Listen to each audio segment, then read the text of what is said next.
14億ドル。アメリカが一つの通信機器メーカーに課した制裁の値段です。会社の名前は ZTE。スマートフォンから通信基地局まで手掛ける中国の大手です。しかし、この請求書を世界で最も注意深く読んだのは、支払いを命じられた会社ではありませんでした。第26系、思想売。桑を刺して援助を罵る話です。同じ頃、太平洋の同じ側に ZTE よりはるかに大きな通信機器メーカーがありました。ファーウェイ。使う部品も頼る供給網もよく似ています。撃たれた隣人をこの会社はどう読んだのでしょうか。この動画では14億ドルの制裁が誰への通告だったのかを官報の日付から逆算します。先にこの動画の立場を言います。意図は証明しません。証明できるのは日付の順序だけです。その順序をどう読むかは最後にあなたに委ねます。この話も3つの色で進みます。官はアメリカ商務省。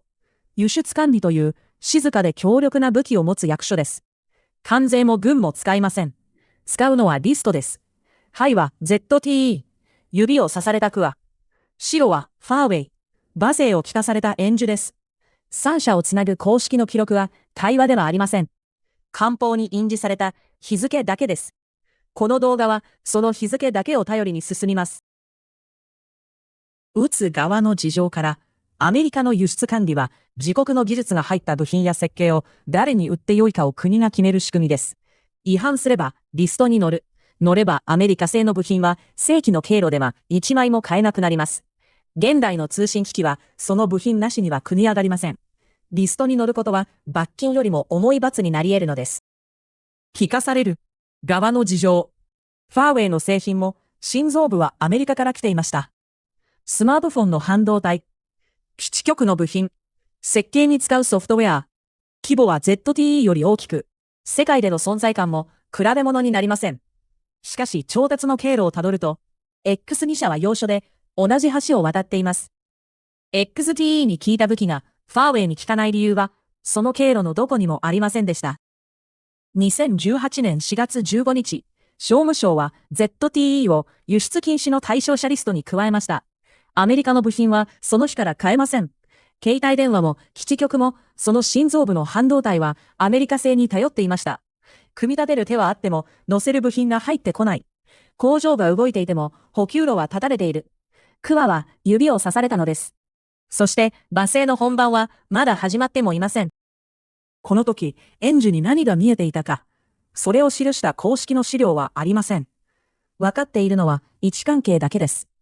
同じ部品を使い、同じ輸出管理の下にいるより大きな会社が隣の停止を見ていた。この位置から何を読み取ったのか。それを語る資料はないまま、時間だけが進みます。2010年7月、ZTE は合意に達します。総額14億ドル、10億ドルを納め、4億ドルを預け金として差し出し、禁輸は解かれました。発動から解除までおよそ3ヶ月。クワは折られかけましたが、生かされたのです。罰そのものは驚くほど短く終わりました。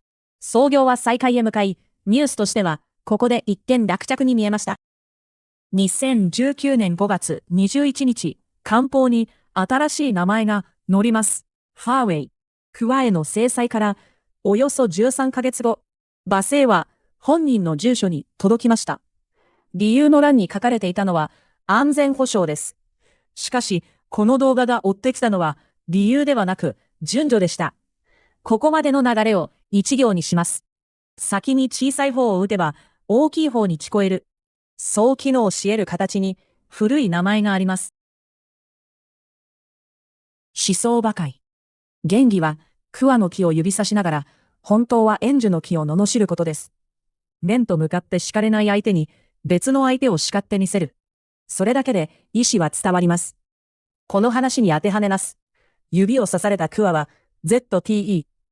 馬勢の中身は制裁という行政手続き、そして援助は官報のどこにも名前がないまま、それを読む位置に立たされていたファーウェイです。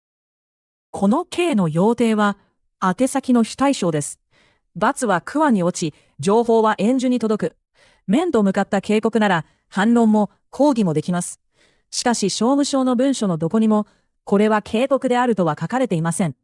警告と書かれていない以上、送り手の意図は外からは確かめられません。この動画が図で示せるのは、日付の並びまでです。時間軸から2つの長さを読み取ります。制裁の発動から解除まで3ヶ月。解除から援助の指名まで10ヶ月。罰は短く、その後の静けさが長い。この10ヶ月を何も起きていない時間と読むか、それとも声のない通告が聞き続けていた時間と読むか、図は答えを出しません。日付を順に並べるだけです。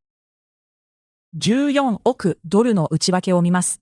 10億ドルは納付。残りの4億ドルは預け金。次に違反した場合には没収される保証金です。納付が過去の違反の清算だとすれば、預け金は支払いの後も効力が続く仕組みだと言えます。罰金と預け金。2つ合わせたものがクアの支払った値段でした。ここで冒頭の立場に戻ります。商務省がファーウェイへの警告として ZTE を罰したと述べた公式文書は存在しません。この動画は最初から意図を証明しないと申し上げてきました。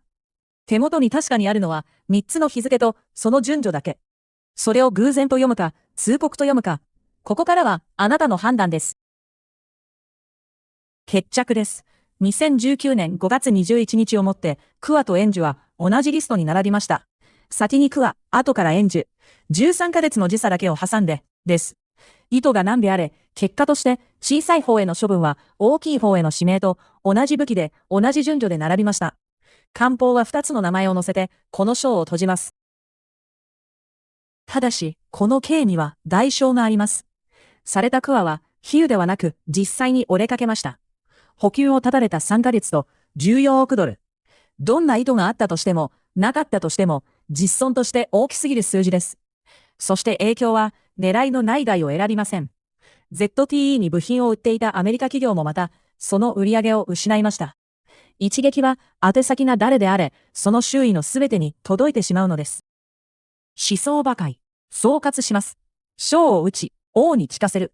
この刑を受ける側の教訓は、一つです。同業への制裁を、対岸の火事として読まないこと。